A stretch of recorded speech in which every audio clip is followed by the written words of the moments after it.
Esta soy yo, a punto de deslizarme sobre la pendiente. Desde pequeña he patinado con habilidad, así que pienso que no debe ser tan difícil. ¡Aquí voy! Esta soy yo. Invadida por el miedo, al creer que no podría lograrlo.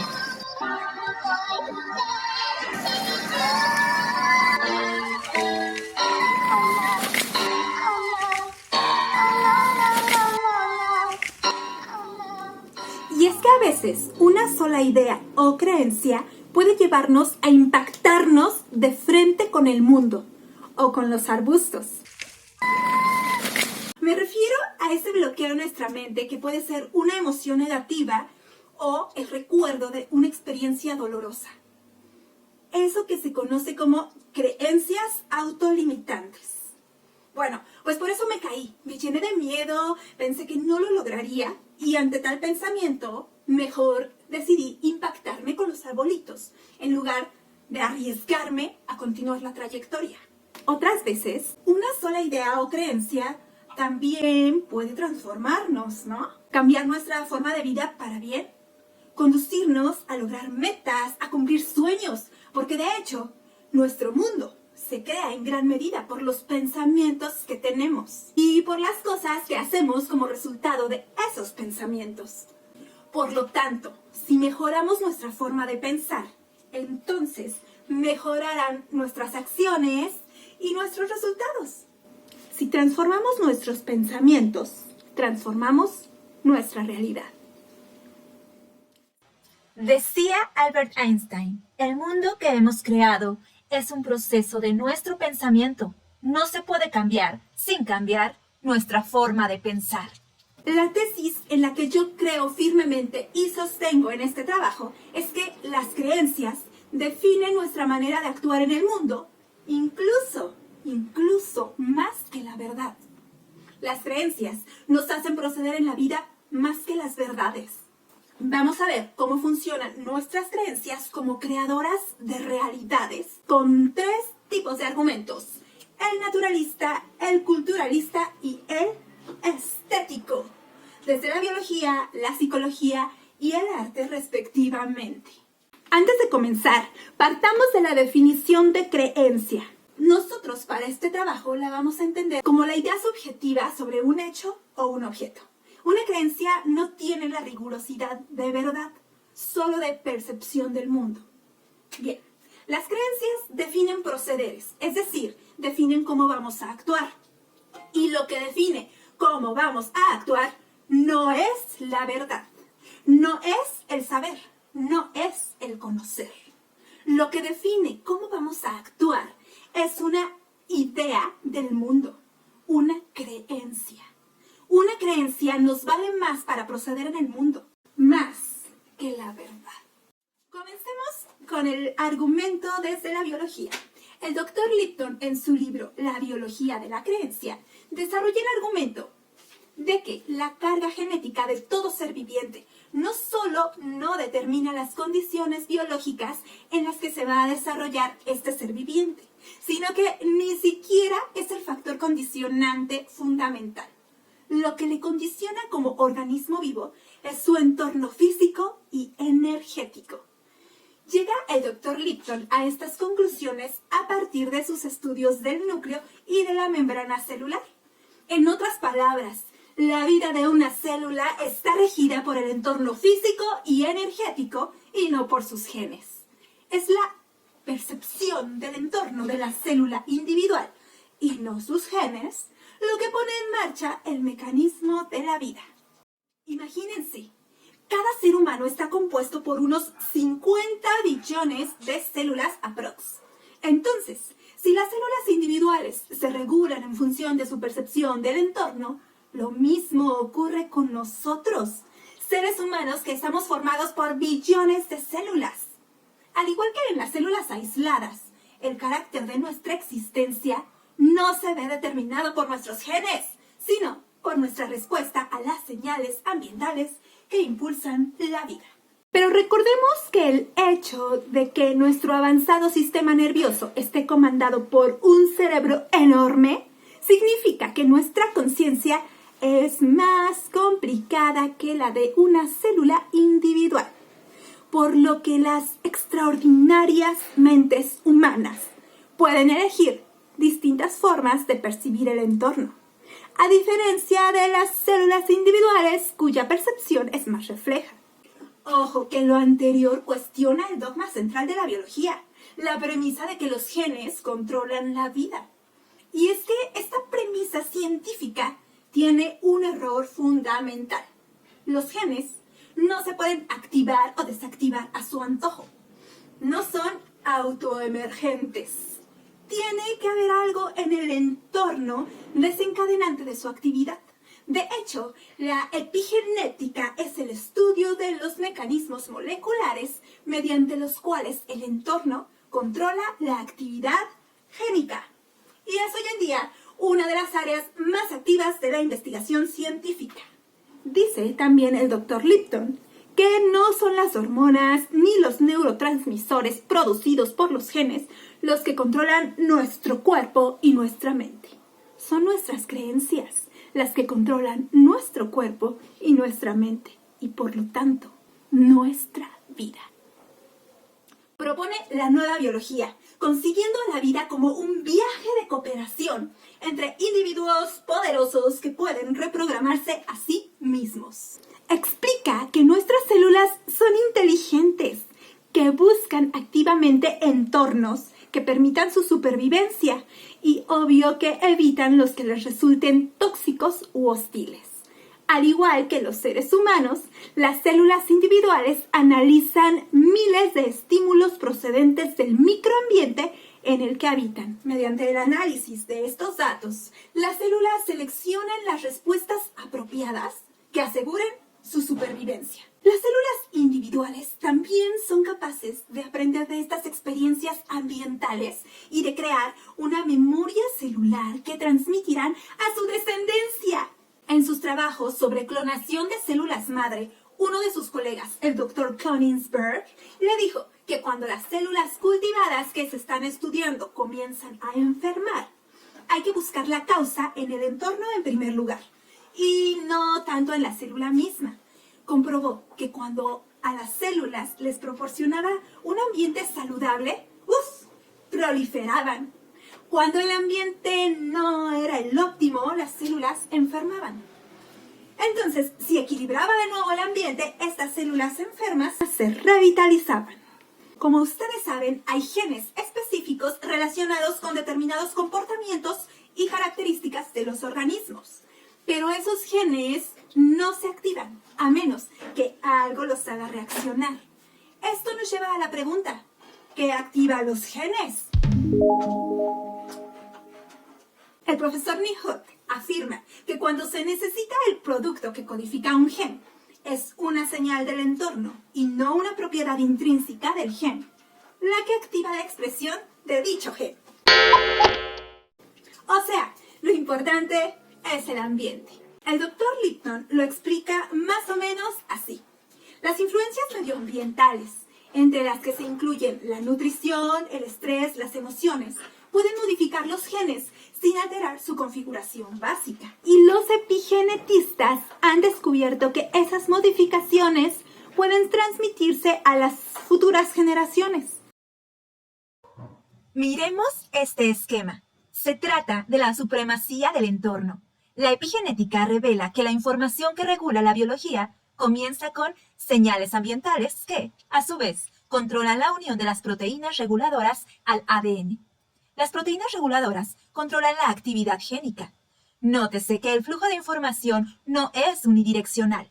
En consecuencia, la actividad de los genes está controlada o regulada por la presencia o la ausencia de las proteínas reguladoras, que a su vez están controladas por las señales del entorno.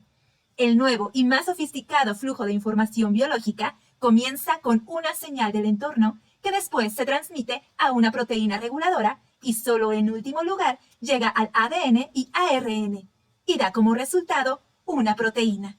Recordemos que las proteínas son la esencia de la vida porque nuestras células están formadas en su mayor parte por la unión de bloques de proteínas estructurales y hay más de 100.000 tipos diferentes de proteínas que posibilitan la vida, permitiendo las funciones metabólicas de digestión, respiración, contracción muscular, el importantísimo ciclo de Krebs, que genera energía. En fin, el movimiento de las proteínas impulsa la vida. Por eso es tan importante. Las señales del entorno controlan la actividad génica. El cerebro de la célula es la membrana y son las proteínas integrales de membrana las que permiten el flujo de nutrientes e información a través de la membrana de la célula. Las hay de dos tipos, receptoras y efectoras. Las receptoras funcionan como nanoantenas moleculares, sintonizadas con señales específicas del medio extracelular, es decir, captan señales tanto internas como externas de la célula. Estos receptores antena pueden percibir campos de energía ondulatoria como la luz, las frecuencias de radio. Las antenas de estos receptores de energía vibran como diapasones. Si la energía ondulatoria del entorno se encuentra con un receptor antena, alterará la carga proteica y ocasionará un cambio de forma en la proteína receptora. El comportamiento biológico puede ser controlado por fuerzas invisibles, entre las que se incluyen los pensamientos, y también por moléculas físicas como los fármacos. Las proteínas efectoras son las que responden de manera adecuada y vital a las señales recibidas. Juntas, proteínas receptoras y efectoras forman un mecanismo de estímulo-respuesta que convierte las señales extracelulares en acciones celulares. En resumen, la función de la membrana de interactuar de forma inteligente con su entorno para generar una respuesta la convierte en el verdadero cerebro de la célula. Y los complejos proteicos son las unidades fundamentales de inteligencia celular. Entonces, aunque el trabajo de la membrana celular es percibir las señales del entorno y llevar a cabo respuestas apropiadas a esas señales, en nuestro cuerpo esas funciones son realizadas por un grupo de células que conocemos como sistema nervioso. Ahora, sabemos que la física es la base de todas las ciencias y son las leyes de la física cuántica las que controlan los movimientos moleculares que posibilitan la vida. Así es, el mundo cuántico de Einstein, en el que la materia en realidad está compuesta por energía y en el que no existen los términos absolutos. Einstein reveló que no vivimos en un universo con cuerpos físicos independientes separados por espacio muerto. El universo es un único e indivisible agujero dinámico en el que la energía y la materia están estrechamente relacionadas. La perspectiva cuántica revela que el universo es una integración de campos de energía interdependientes que están inmersos en una complicada red de interacciones. Cada estructura material en el universo, tú, yo, nosotros, ustedes, ellos, todos, cada uno de nosotros irradiamos un sello de energía único y característico. Las fuerzas invisibles del espectro electromagnético afectan profundamente a todas y cada una de las facetas de la regulación biológica.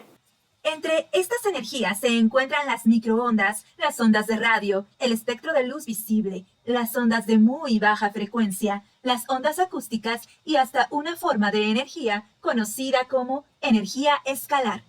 Los mecanismos de señales energéticas, tales como las frecuencias electromagnéticas, son 100 veces más eficaces a la hora de transmitir la información del entorno que las señales físicas y químicas como las hormonas, los neurotransmisores, los factores de crecimiento, etc.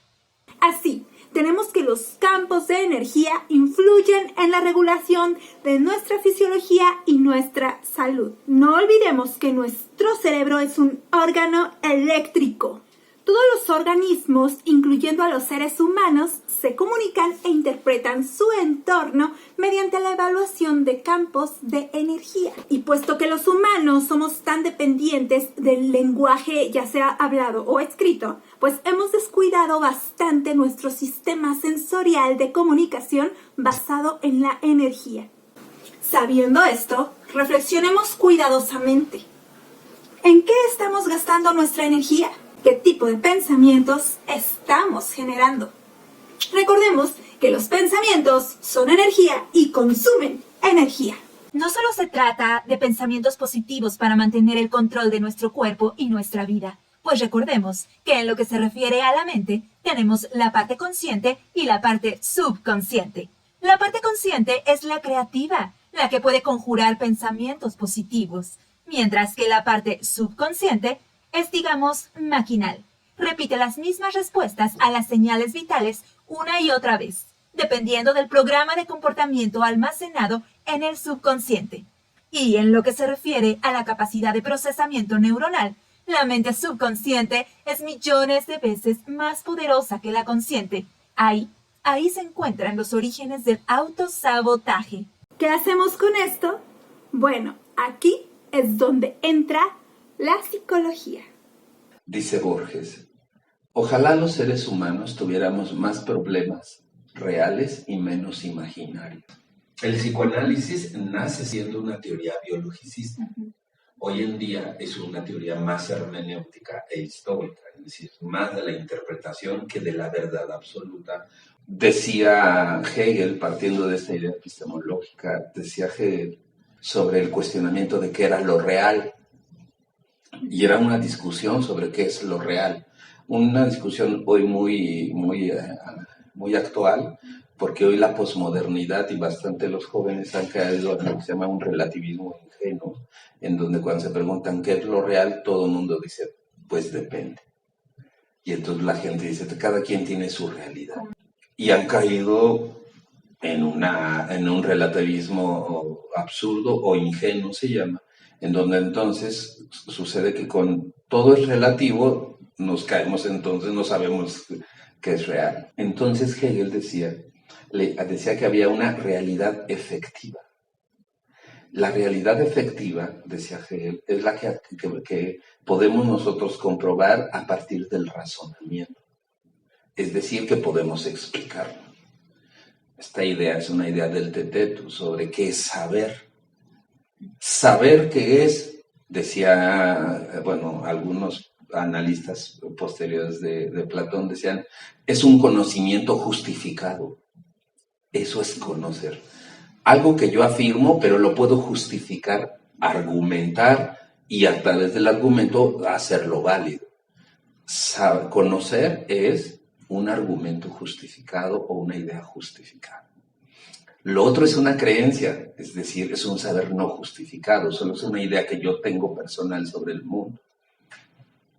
Entonces, Hegel partió para construir la idea de que este era el conocimiento efectivo. Esto influyó mucho, obviamente, en toda la idea freudiana. Y Freud construyó, después de ver a sus pacientes y ver que los pacientes se conducían o tenían su vida, ¿no? Particularmente la de las histéricas. Freud primero dice que las histéricas están traumadas porque han sufrido un abuso sexual en su infancia. Después de algunos años dice, mis histéricas me han engañado porque el trauma no existe. Dice, porque esto ha sido una fantasía de ellas. Y entonces Freud parte de analizar que todo ha sido una fantasía. De ahí construye la idea de la fantasía como elemento fundamental de crear una percepción del mundo. Las histéricas todas reportaban algo similar, por tanto, provenían de una fantasía de seducción. De ahí viene toda la construcción del Edipo y la fantasía de seducción. En ese mismo orden, Melanie Klein desarrolla toda su teoría de la fantasía inconsciente. Entonces dice, finalmente, los niños actúan a través de fantasías. Melanie Klein va más lejos porque piensa que todos nuestra proceder proviene de pulsiones y nuestras pulsiones ya tienen una fantasía predestinada o filogenéticamente predispuesta. Freud no pensaba algo distinto. Ahora, entonces, la teoría kleiniana y la freudiana suponen que el ser humano no solo busca una realidad para confirmar algo que ya trae. Esta es la fantasía inconsciente que se corrobora en la realidad. La realidad solo es un pretexto para alimentar la fantasía. Es un planteamiento biologicista. Empieza a ver el movimiento post-freudiano, post-kleiniano y post-todo. Y entonces viene la idea sobre si en verdad nuestro mundo emocional lo construimos a partir de fantasías predestinadas. Y entonces hay gente que dice que no, el mundo se construye a partir de las vivencias que tienes. Por tanto, todo tu desarrollo te permite la vivencia. Es lo que te construye tu mundo. Pero sucede que mi mundo me puede llevar por un camino fantasioso, es decir, que está lejos de la realidad. Freud, cuando empieza a ver a sus pacientes, dice que él no puede no aceptar lo que están platicando, por tanto, él va a considerar que lo que le están contando es real. Pero él le llama, es real psíquicamente, le llama la realidad psíquica. Muy parecido a lo que Hegel llamaba la realidad efectiva, es decir, es cierto que el conocimiento que yo tengo de mí está justificado, nada más que mis argumentos son argumentos producto de mi fantasía, producto de mis ideas. Nada más que mis ideas, ¿de dónde vienen? De un contexto social que las creó. Es decir, yo he construido mi idea de las ideas que el mundo tiene. Pero me pueden decir, sí, pero la idea que tiene tu familia no es la que tú estás pensando de ti. ¿Por qué tú te miras distinto a como te mira tu familia? Y entonces, pues no sé, cómo yo llegué a la construcción de mí mismo, que es lo distinto a lo que dicen. Lo dicen, pero además es lo distinto que dice Dios sobre qué debes hacer.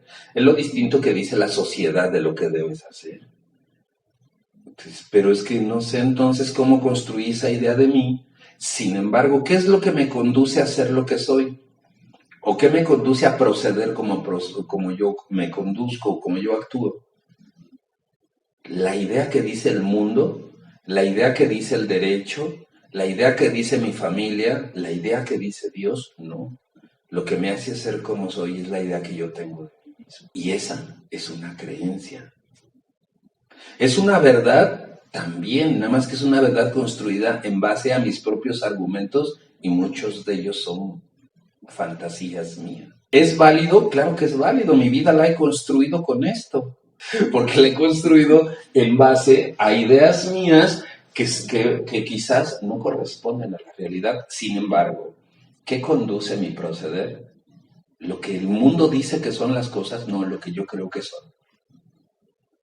Y no solo es la idea sobre mí, es decir, cuando yo digo que procedo según mi creencia sobre mí, no solo es la imagen de mí mismo, si soy alto, si soy gordo, si soy flaco, sino también es la idea de lo que yo creo que es el mundo y que debe de ser el mundo.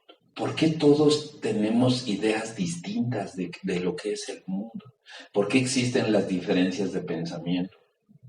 ¿Porque nadie conoce la verdad?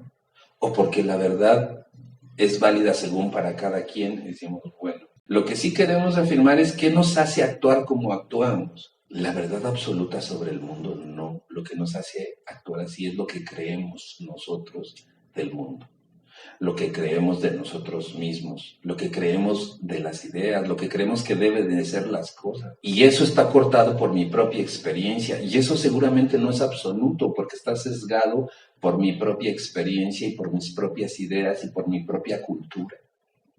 Por eso somos diferentes. ¿Qué nos conduce a actuar como actuamos? Las creencias, no las verdades. Esto es lo que nos hace ser como somos. Una cosa es el pensar y otra cosa es el actuar, porque para proceder en el mundo que hago, tengo que asumir lo que el mundo cree. ¿El mundo puede estar equivocado? Claro que sí. La teoría ptolomeica duró más de 1000 años y se hicieron 1000 cosas, se procedía a la cosecha, todo se hacía en función de que el mundo era plano, ¿no? Y se hacían planos y se hizo ciencia y se hizo todo. Y todo el mundo estuvo equivocado miles de años. Nosotros podemos conducirnos con ideas falsas. Esas son las creencias. Las creencias un día pueden demostrarse que eran verdaderas o pueden demostrarse que eran falsas. La verdad mueve al mundo, no la creencia. El pensamiento cotidiano dista mucho de asumir las verdades, de descubrirlas. Funciona mucho más con creencias. Eso nos condena al error y nos condena al caos. No, el mundo ha funcionado así desde siempre. Podemos nosotros concluir de esta manera muy somera, es que las realidades con las que nosotros nos conducimos o en las cuales vivimos están construidas por nuestras creencias. ¿Nuestras creencias son puras fantasías? No, es una combinación entre fantasía y realidad, entre esperanza y realidad, entre sentimientos y realidad, ¿no? Entonces, no, ni es falsedad ni es verdad, es una combinación de las cosas. ¿Y alguien puede cambiar sus creencias para cambiar su realidad? Digamos que las creencias son como el lenguaje, es una construcción que va sucediendo de una y de otra manera. Es decir, las creencias al tener este carácter subjetivo se van construyendo y destruyendo. Tendríamos que decir que hay creencias o ideas que tienen diferente conformación, ¿no? y duración o estructura. El ámbito psicológico tiene 3 dimensiones, lo que es lo intrasubjetivo, lo intersubjetivo y lo transsubjetivo. Cada uno de ellos nos da una dimensión distinta de la construcción psicológica y también de las creencias.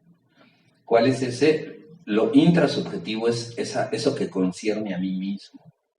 Lo intersubjetivo es eso que concierne a mi medio inmediato, ¿no? Tanto de personas como de ideas o pensamientos. Y lo transsubjetivo es aquello que va hasta una sociedad, ¿no? A una cultura. Entonces, ¿cuáles son las ideas más difíciles de cambiar? Las que están cruzadas por lo transsubjetivo son más difíciles de desmantelar porque no solo conciernen a mí mismo, sino conciernen a todo un contexto. Esas creencias, ¿no? Digamos que podríamos decir que tienen como niveles en nuestro mundo emocional o nuestro mundo psicológico. Entonces, no podríamos afirmar que las ideas cambian con facilidad o no, porque creo que hay diferentes estratos en ello.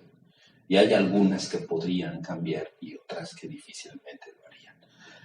Hay unas que cambian con solo un empujón, es decir, para eso sirve la psicología y las múltiples terapias que existen. Algunas te hacen creer que la creencia cambió y no cambia. El mundo psicológico, lo que nosotros comprendemos como el aparato mental, lo que se considera como el yo en psicología, está construido a través, ¿no? de ideas, de sentimientos que conforman creencias. Y esos son más difíciles de mover porque están alojados en algo que llamamos una estructura. Y las estructuras son difíciles de mover. Las opiniones son muy difíciles de mover. Las estructuras que conforman tanto ideas de ti como argumentos sobre el mundo, pues son más difíciles de cambiar. Entonces, la pura voluntad no cambia ideas profundas. Ahora, la voluntad te podría llevar a buscar una ayuda que te permita penetrar más a fondo. Hay un argumento biologista interesante que describe lo que es la memoria procedimental. Un tipo de memoria que existe, ¿no? En términos biológicos y bioquímicos. La memoria procedimental está alojada en un tipo de neuronas específicas que se encargan de ese tipo de memoria. La memoria procedimental es la que se encarga de que nosotros aprendamos conductas automáticas y no las olvidemos, ¿no? Como por ejemplo manejar, andar en bicicleta, caminar, ¿no? Es una conducta que se aprende y ya no se olvida. Entonces, la teoría de biologistas dicen que esto puede suceder también con la vida emocional. Es decir, que nosotros aprendemos cómo enfrentar problemas emocionales y que entonces buena parte de las memorias se encarga de la memoria procedimental se encarga de esto, de configurar nuestra manera de comportarnos emocionalmente y cotidianamente. Este sería el argumento biologicista. Es decir, que nosotros no tenemos voluntad, que nosotros somos producto, ¿no? de una historia determinista. Era la idea un poco freudiana que se apoyaba en teorías darwinistas y deterministas. Es decir, la teoría del inconsciente de Freud es una teoría determinista. Es decir, nosotros no somos dueños de nosotros mismos. Nuestro inconsciente dice qué vamos a hacer. Discusión profunda en psicología, porque es o hacemos lo que nuestra voluntad dice o hacemos lo que nuestro inconsciente manda. Entonces no hacemos nada voluntario, todo lo hacemos inconsciente. pero nosotros pensamos que hay como conductas de todo tipo, ¿no? Desde las que son inconscientes hasta las que son voluntarias. No todo está en el mismo costal, no actuamos de la misma manera. Ahora, cuando nosotros decimos que en buena parte conducimos por creencias, nos referimos a este mundo de las ideas y del pensamiento, no al mundo de la estructura, ¿no? Que también determina nuestra manera de ser. Hay conductas que sí puedo dejar de hacer si me propongo, si ejercito, si practico, ¿no? Si me decido, si lo trabajo en el sentido de repetírmelo. Sí, pero hay otro nivel de conducta nuestra que está determinada por cosas más profundas y que difícilmente las cambio por pura voluntad. Puede ser una creencia cultural, por ejemplo, lo que hoy está muy en boga, es decir, esto que hoy está mucho en defensa del feminismo, es decir, cambiemos el discurso. Cambiemos el discurso porque eso crea conductas automáticas, en efecto. Tanto hombres como mujeres se comportan como si eso fuera el destino. Yo soy macho porque soy hombre y este es mi destino. Yo soy sumisa porque soy mujer y este es mi destino. Si te das cuenta, es una conducta automática, justificada en una creencia, pero no en una creencia individual, en una creencia cultural. Ahora, la creencia cultural se liga con la creencia individual, con la creencia familiar, y eso hace tan fuerte la conducta. ¿Es difícil cambiarla nada más porque yo tengo ganas de cambiarla? No, por eso se apela a cambiar un discurso de años, cambiar el lenguaje para que al cambiar todo, la cultura, el lenguaje y todo, penetre en todas las generaciones de forma distinta. Cambiar una idea, cambiar una creencia, ¿no? Pero cambiarla en un ámbito más amplio. Entonces, no todas las creencias tienen el mismo peso y la misma validez. Veamos ahora el argumento estético. No en el sentido de lo bello, sino en el sentido de la epistemología. La estética, desde el ámbito de la filosofía, ya saben que es casi una experiencia religiosa. Desaparece el tiempo, desaparece el pasado, el futuro y solo está el presente. Ese es el momento de la eternidad. Eso es lo eterno. Lo eterno es lo absoluto. Esa es la experiencia religiosa. Cuando nos encontramos con Dios, desaparece el tiempo y solo te encuentras en ese momento. Y Dios es la experiencia de la totalidad. Esa es la experiencia estética. Dicen que este es el conocimiento más absoluto del mundo. Lo que produce el arte, la experiencia artística en la danza, la escultura, la pintura, la música, te produce una experiencia religiosa. Cuando te metes en la visualización de un cuadro y te fascina, entonces te metes y desaparece el tiempo. Te encuentras en el cuadro una experiencia tanto interna como externa, y hay un conocimiento absoluto en el arte. Por eso, las obras de arte son tan maravillosas, porque te permiten un conocimiento de ti mismo y del mundo que es indecible, pero es reportable a través del mismo acto. Esa es la experiencia estética. En todo arte hay una búsqueda de un encuentro que está más allá del momento tangible. Es una necesidad del espíritu, de un encuentro con algo que está más allá de lo tangible y de lo decible. Esa es la estética. Ahora veamos cómo la experiencia estética nos puede guiar en la vida y nos puede hacer decidir cosas. El arte, en este caso el teatro, nos crea una percepción muy subjetiva del mundo. La experiencia artística teatral nos permite un conocimiento del mundo y esto nos construye una idea de nosotros mismos y del mundo que nos permite conducirnos en la vida. La experiencia estética nos permite un conocer el mundo. La creencia es una forma de conocimiento del mundo. Nuestras creencias creadoras de realidades. Es que tiene todo el sentido del mundo que este sistema de creencias que traemos acá también proyecta cómo estamos viviendo el mundo, cómo lo estamos entendiendo, que es justo la parte narrativa, o sea, este proceso de ordenar o de darle un orden coherente a las cosas sucede porque así está formado nuestro sistema de creencias, o sea, todo está contado a partir de grandes historias. Entonces, si lo que aprendemos son historias, lo que sabemos producir son historias. Y eso es lo que se ve, ¿no? Lo que se manifiesta del mundo y cómo lo vivimos y cómo lo experimentamos.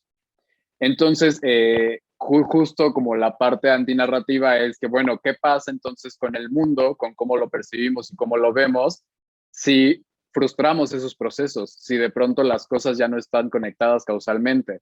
¿Cómo nos enfrentamos a los fenómenos si ya no hay una conexión causal entre uno y otro, si ya no hay un ordenamiento consecuente? Entonces, en ese sentido me parece muy interesante lo que estás proponiendo, como claro que lo que se construye acá, el sistema de creencias, lo cotidiano, lo consensuado, lo social, también se manifiesta en cómo vivimos el mundo. Respecto al proceso creativo es muchísimo más difícil en el sentido de que no siempre la imagen que te imaginas sucede, como que tú consideras que es ideal, la imagen que deseas, no siempre, no va a suceder porque hay un sinfín de factores a los que no puedes tener control, sobre todo si son producciones chiquitas, hay muchas cosas que van a cambiar, muchas cosas que van a tener que adaptarse de la cabeza a lo que se materializa. Entonces, justo eso es algo como que ahora me viene a la mente más claramente con los apuntes con los que recién me encontré de este cineasta mexicano Teo Hernández. Teo lo que hace es un símil entre el deseo y lo impredecible. Y Teo justo lo aplica a su cine. Teo justamente habla de la imagen que él desea, pero que él pronto se desapega de esa imagen deseada como algo que va a suceder porque no va a suceder. Más bien, él la entiende como el motor, como lo que te lleva a crear imágenes.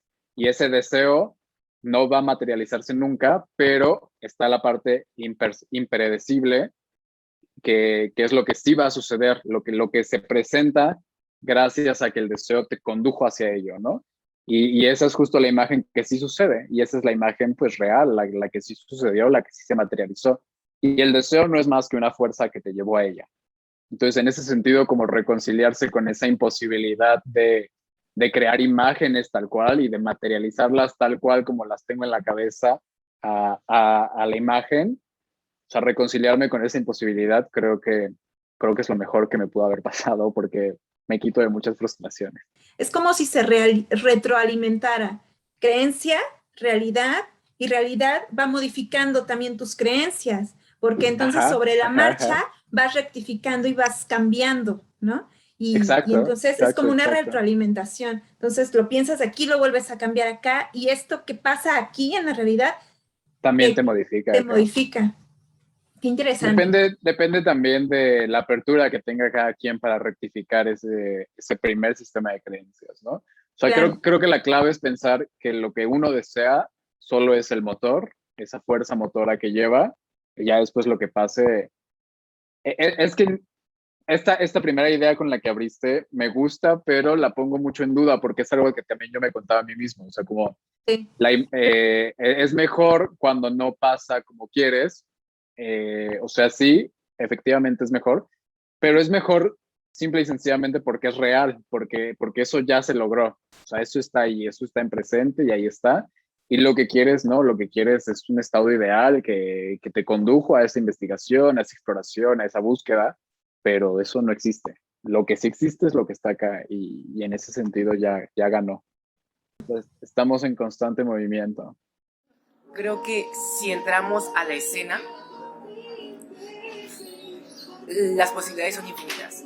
Cualquier cosa es posible mientras el signo o la imagen alcance o llegue al lugar donde tú quieres que llegue. Yo creo en que lo puedo hacer y lo hicimos. Pues nosotros dijimos, no, el teatro puede ser más que eso. Y nació de un pensamiento de, ¿por qué no? Lo que tú pones sobre la mesa, si lo creemos lo podemos hacer. Es donde digo que el teatro se deslinda de muchas cosas y en la ficción podemos crearlo, podemos hacerlo. Muy triste que se quede en la ficción. ¿En algún momento la ficción ha trascendido del teatro? Pues podría decir que sí, te voy a contar un ejemplo. Hace poco acabo de terminar temporada de La Llorona, un proyecto muy comercial. ¿Qué hago yo? ¿Cómo este montaje puede trascenderme? ¿O cómo esta ficción puede permearme a mí en un ámbito pues más tangible, más de mi día a día? Había palabras en náhuatl en la obra. Yo dije, pues me voy a meter a clases de náhuatl. Y entonces, un montaje que a mí que me costaba ir porque los amo a todos, son muy bellos, pero sus ideales eran diferentes a los míos. Y eso no es malo, solo son diferentes. Y dije, ¿de qué manera yo puedo aportarme a mí y aportarme también para el montaje algo? Entonces lo que me dejó La Llorona fue aprender náhuatl.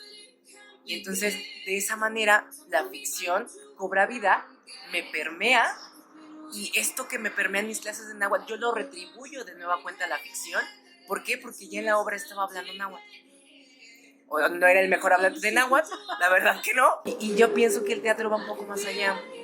Por ejemplo, en Diarios de Habitación, que es la de aquí, pasó lo mismo. ¿De qué manera puedo yo puedo hablar sin utilizar la palabra hablada, vaya la redundancia? Y entonces me llevó a aprender lengua de señas. Y es como la ficción o la búsqueda de ficciones te lleva a la búsqueda de realidades. Y eso está muy bonito, porque entonces buscas una manera de contar algo en la escena, pero no lo buscas, muchas veces lo buscas en la ficción, pero como dirección lo buscas en la vida misma. Y la ficción va alimentando la vida y la vida va alimentando la ficción. Y se vuelve un círculo vicioso que va creciendo o desaparece. Todo depende. Creo que la ficción podría ser un espacio donde cualquier cuerpo puede hacer realidad a través de la imaginación, creatividad técnica, ¿no? La imaginación y la creatividad, cualquier cosa. Y la ficción entonces no solo ocurre en el escenario, la ficción podría ocurrir en la vida misma. Suceden, pasan, las teatralidades están en todos lados, el teatro está en todos lados, dice por ahí. ¿A qué voy con esto? Todo tiene la potencia de ser teatral. Todo. Un partido de fútbol es súper teatral. Está el protagonista, que es el equipo A, contra el antagonista, que es el equipo B. La curva dramática o la curva aristotélica es a ver quién mete más goles. Entonces el público todo el tiempo está ahí viendo qué está pasando. Y ahora, si a esta potencia teatral o a estas teatralidades, porque también como teatralidades podemos ver una marcha, la marcha del 8 de marzo de las mujeres es muy teatral, no por nada la gente se queda a ver. Todo está cargado de teatralidad, todo. Si a estas teatralidades las cargamos de ficciones, cobra más potencia. Una potencia muy cabrona. ¿Crees que vivimos en una ficción? Creo que es seguro vivir en la ficción. Creo que es seguro. Creo que nos da paz. Y sí creo que vivimos en ficciones.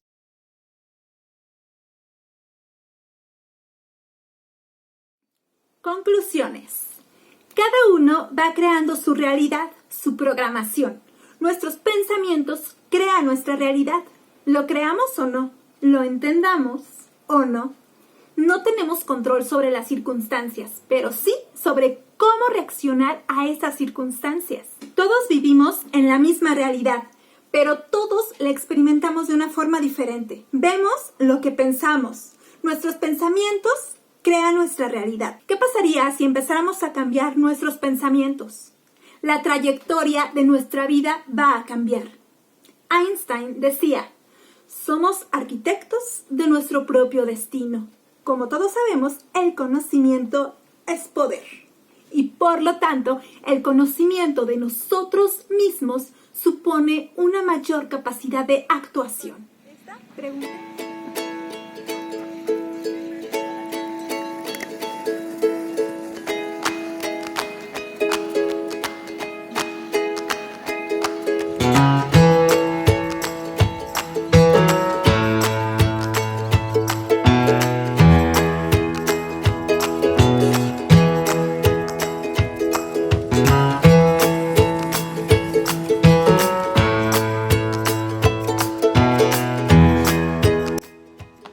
Preguntémonos cuántas de las creencias que impulsan nuestra vida son falsas y autolimitadas.